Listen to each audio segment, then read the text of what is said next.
Hari AIDS Sedunia 2018. Berikut 8 fakta singkat tentang HIV dan AIDS yang harus diketahui. Hari AIDS Sedunia jatuh pada hari ini Sabtu 1 Desember 2018. Ini adalah tahun ke-30 Hari AIDS diperingati. Organisasi Kesehatan Dunia pertama menyatakan Hari AIDS Sedunia pada tahun 1988. Diperingati setiap tahun pada 1 Desember. Hari itu dimaksudkan untuk meningkatkan kesadaran global tentang perjuangan melawan HIV. Juga sebagai dukungan untuk orang dengan HIV dan mengingat mereka yang meninggal akibat penyakit terkait HIV/AIDS. Berikut fakta singkat tentang HIV dan AIDS yang Tribun News rangkum dari USA Today.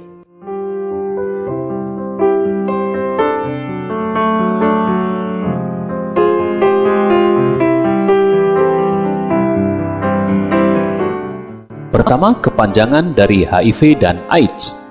HIV adalah singkatan dari Human Immunodeficiency Virus. AIDS adalah singkatan dari Acquired Immunodeficiency Syndrome.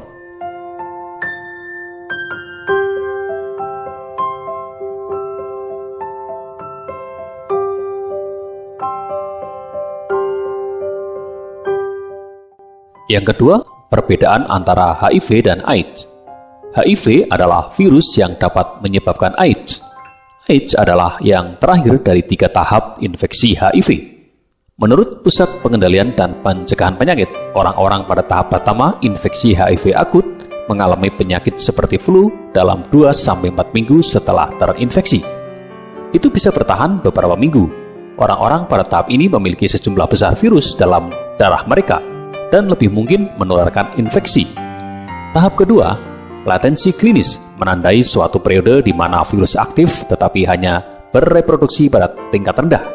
HIV/Gov mengatakan, orang-orang dalam tahap ini mungkin tidak mengalami gejala, tetapi masih dapat menularkan HIV ke orang lain.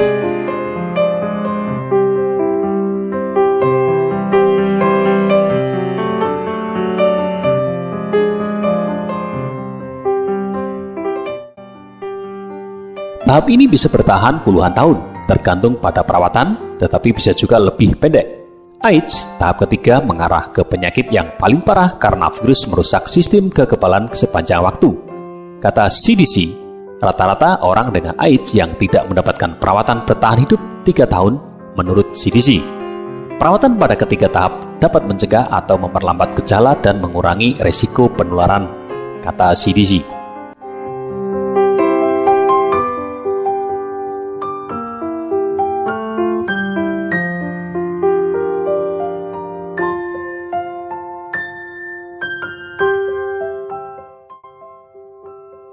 Ketiga, tanda-tanda seorang yang mengidap HIV dan AIDS. Beberapa pengidap HIV/AIDS mengalami gejala mirip flu termasuk demam, menggigil, ruam, keringat malam, nyeri otot, sakit tenggorokan, kelelahan, pembekakan kelenjar getah bening, dan ulkus mulut.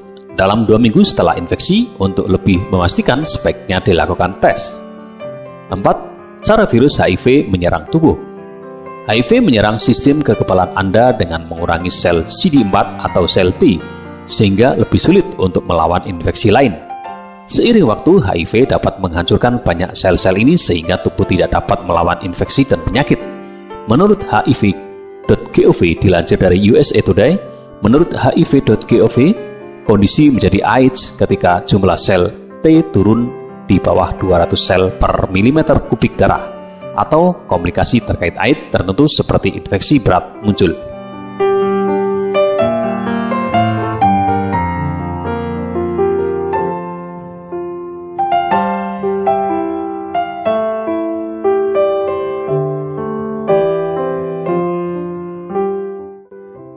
Lima cara penularan virus HIV. Seseorang dapat terinfeksi HIV hanya melalui aktivitas tertentu ketika mereka bersentuhan dengan cairan tubuh tertentu. Darah, air mani, cairan praseminal, cairan rektal, cairan vagina, dan ASI dapat menularkan HIV menurut CDC. Cairan ini harus bersentuhan dengan selaput lendir atau jaringan yang rusak atau langsung disuntikan ke dalam aliran darah dari jarum atau stringer. Agar penularan terjadi, kata CDC, Hubungan seks anal atau vaginal tanpa kondom dengan seseorang yang mengidap HIV adalah salah satu dari 2 cara utama menyebarkan virus di Amerika Serikat. Menurut hiv.gov, penggunaan jarum atau alat suntik yang terkontaminasi adalah yang lain. Seorang ibu dapat menularkan virus ke anaknya selama kehamilan, kelahiran, atau menyusui.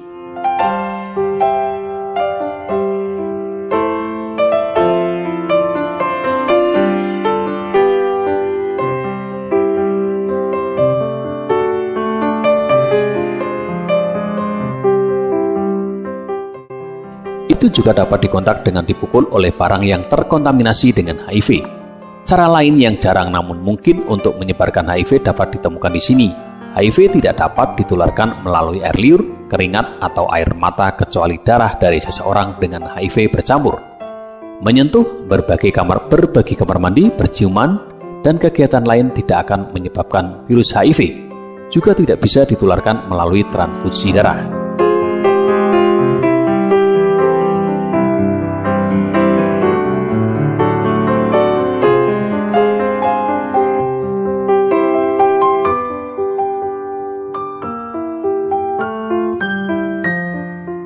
6. Jumlah pengidap HIV di seluruh dunia.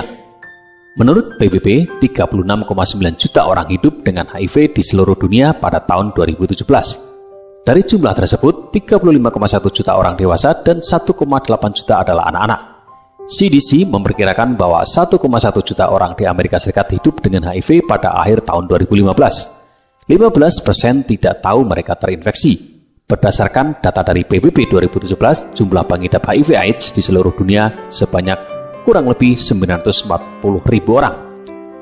Sejak epidemi dimulai, 77,3 orang yang telah terinfeksi HIV dan 35,4 juta meninggal karena penyakit terkait HIV/AIDS.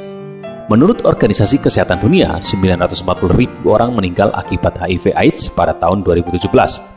Di seluruh dunia adalah penurunan 52% dari tahun 2004 dan penurunan 34% dari tahun 2010. Menurut data PBB, 1,8 juta diagnosis baru pada tahun 2017 adalah penurunan 56% dari 2,8 juta pada tahun 2000.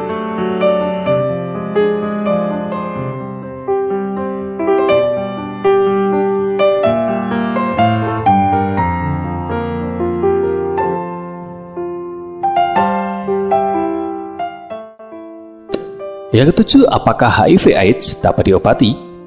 Orang dengan HIV dapat mengambil serangkaian obat yang disebut terapi antiretroviral (ART). ART memperlambat perkembangan virus, membuat mereka sehat selama bertahun-tahun dan secara drastis mengurangi kemungkinan penyebaran virus. Terapi antiretroviral yang biasanya menggunakan 3 obat ditujukan untuk mengurangi viral load seseorang atau tingkat HIV dalam darah. Kombinasi obat-obatan dapat secara maksimal menekan virus HIV dan menghentikan perkembangan penyakit HIV. ART juga mencegah penularan HIV, kata Organisasi Kesehatan Dunia (WHO).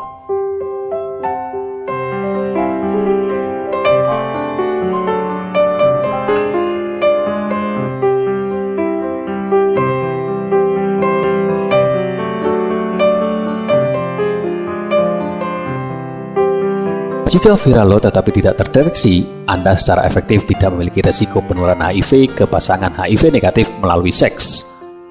CDC mengatakan orang bisa mencapai viral load tidak terdeteksi dalam waktu 6 bulan. Tetapi kehilangan dosis dapat meningkatkan beban dan resiko penularan HIV. Para peneliti sedang bekerja menuju penyembuhan.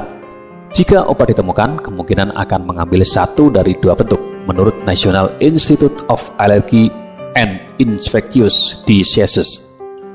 Pemberantasan virus berarti HIV dihilangkan dari tubuh pasien.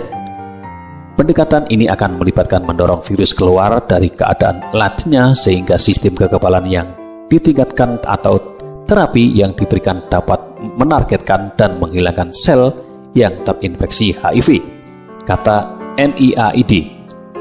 Para peneliti juga mempelajari mutasi gen pada orang-orang tertentu yang sel kekebalannya melawan HIV.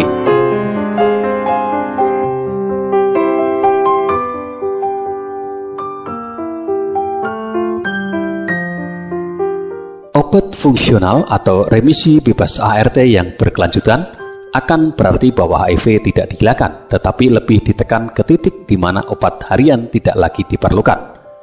8 cara mencegah penularan virus HIV/AIDS. CDC menyarankan tidak melakukan hubungan seksual bebas, hanya menggunakan jarum steril dan tidak pernah membagikannya, juga mengurangi resiko.